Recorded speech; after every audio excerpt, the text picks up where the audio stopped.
Hey everyone, welcome back to English 10 Podcast. I'm Donna, your host, and today I'm joined by a very motivated guest, Kevin. He's a student athlete juggling the grind of early morning practices, lab reports, midterms, and the everyday grind of college life. If you've ever felt pulled in a dozen directions, and who hasn't, you're in the right place. We're diving into a topic that's practical, powerful, and a little counterintuitive: self-discipline for success. This isn't about grinding yourself to dust or chasing a vibe that vanishes after a week. It's about building reliable, simple systems that make progress inevitable, even on days when motivation isn't loud. Thanks for the warm welcome, Donna. I'm excited to chat. I'm not going to pretend I've got it all figured out, but I've learned a few things that actually help me show up every day on the field and in the classroom.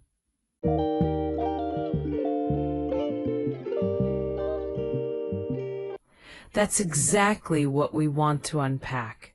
The practical parts of self-discipline that make the difference between "I'll do it later" and "I did it, and I'm glad I did."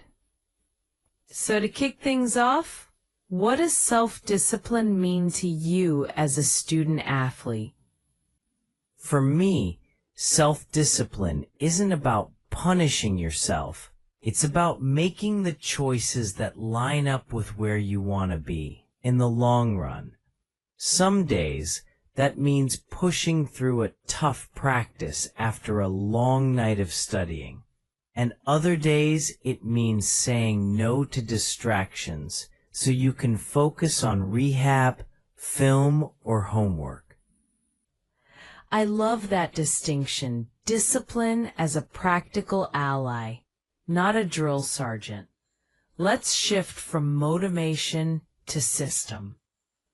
A lot of people chase motivation, but it can rise and fall. How have you built a system that keeps you moving even when motivation dips? I've learned to design routines that take the guesswork out of it.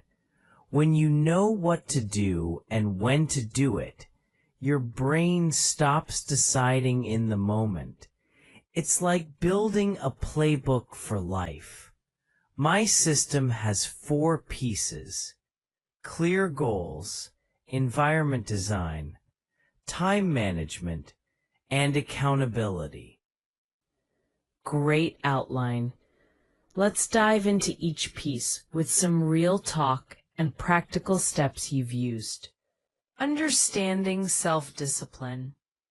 For me, self-discipline isn't about punishing yourself.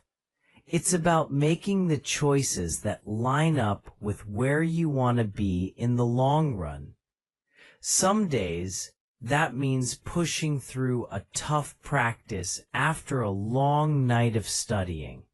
And other days, it means saying no to distractions so you can focus on rehab, film, or homework. I love that distinction. Discipline as a practical ally, not a drill sergeant. Let's shift from motivation to system. A lot of people chase motivation, but it can rise and fall. How have you built a system that keeps you moving even when motivation dips? The mindset shift from motivation to system. I've learned to design routines that take the guesswork out of it. When you know what to do and when to do it, your brain stops deciding in the moment. It's like building a playbook for life. My system has 4 pieces: clear goals, environment design, time management, and accountability. Great outline. Let's dive into each piece with some real talk and practical steps you've used. I start with the big why. Why am I training? Why am I taking certain classes?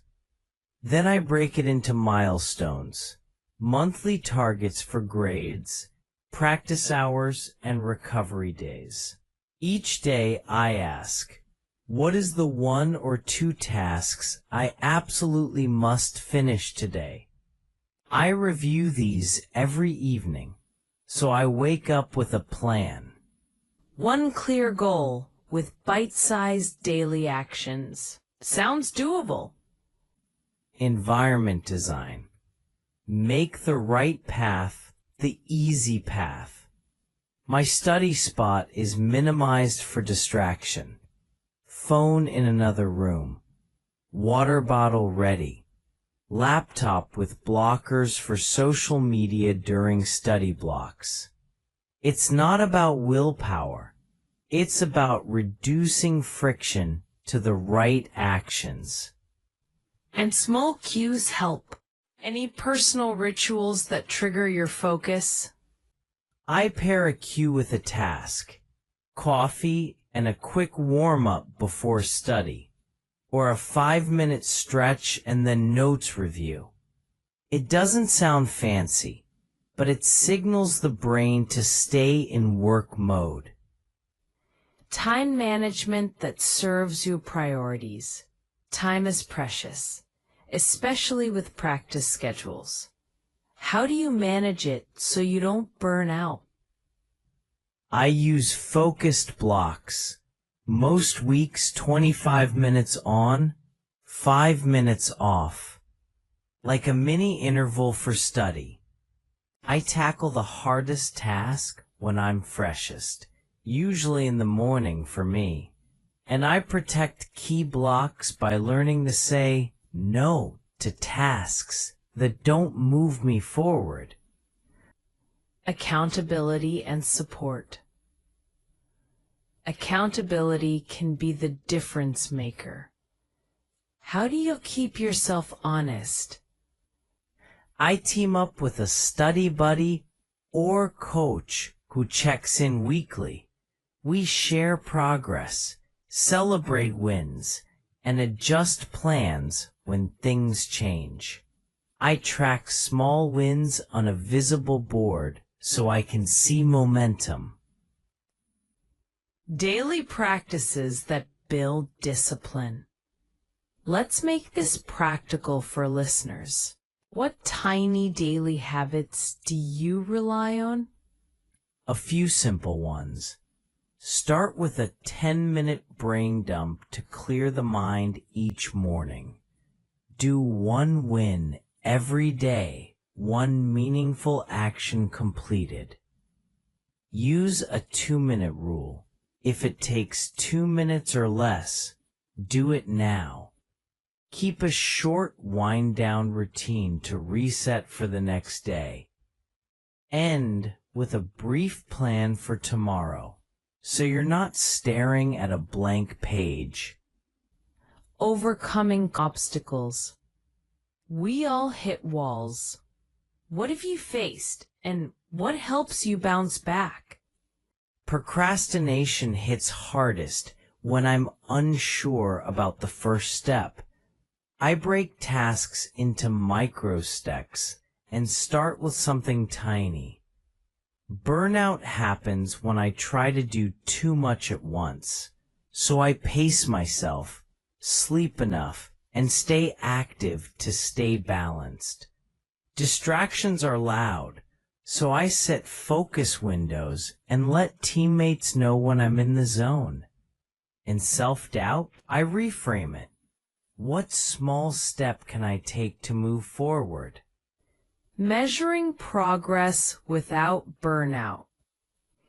It's easy to chase numbers and lose sight of meaning.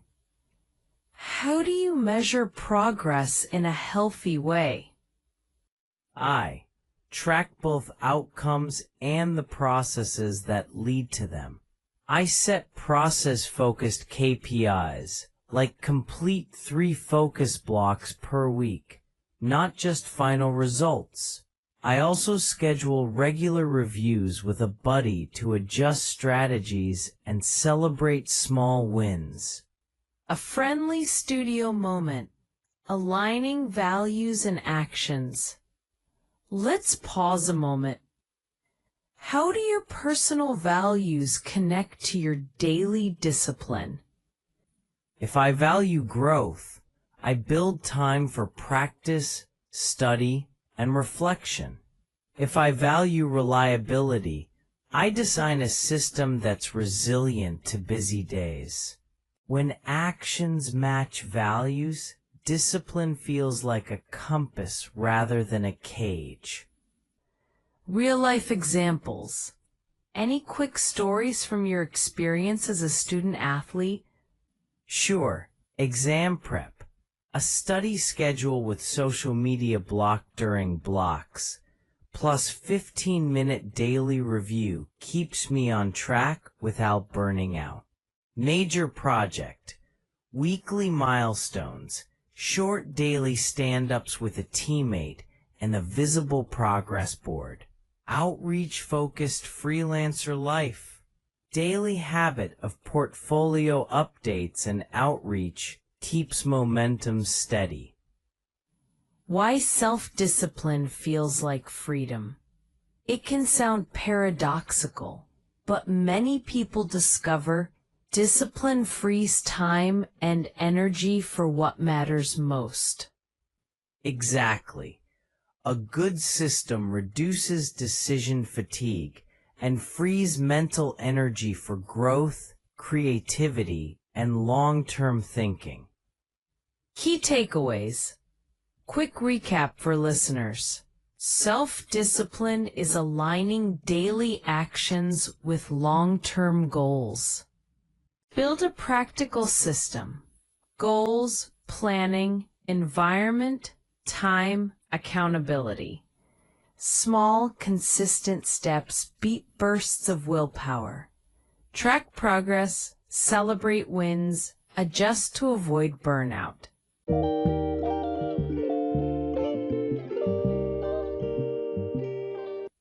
Inclusion and summary. So, in short, self-discipline isn't about rigidity. It's a practical, repeatable process that supports your ambitions and protects your energy for what matters. Clear goals, smart environment design, wise time management, and accountable partners create a stable foundation for success. It's not glamorous every day, but it's reliable, and reliability compounds. Thanks for sharing your honest, no-nonsense approach, Kevin. I hope our listeners found concrete ideas they can apply starting today. If you enjoyed this chat, Please like the video, drop a comment with one new habit you're committing to this week, and subscribe to the English 10 podcast channel for more content on language, mindset, and success habits. and a big thank you to everyone tuning in. If you have questions or want more examples tailored to student athletes or different levels, tell us in the comments. Your feedback helps us tailor future episodes.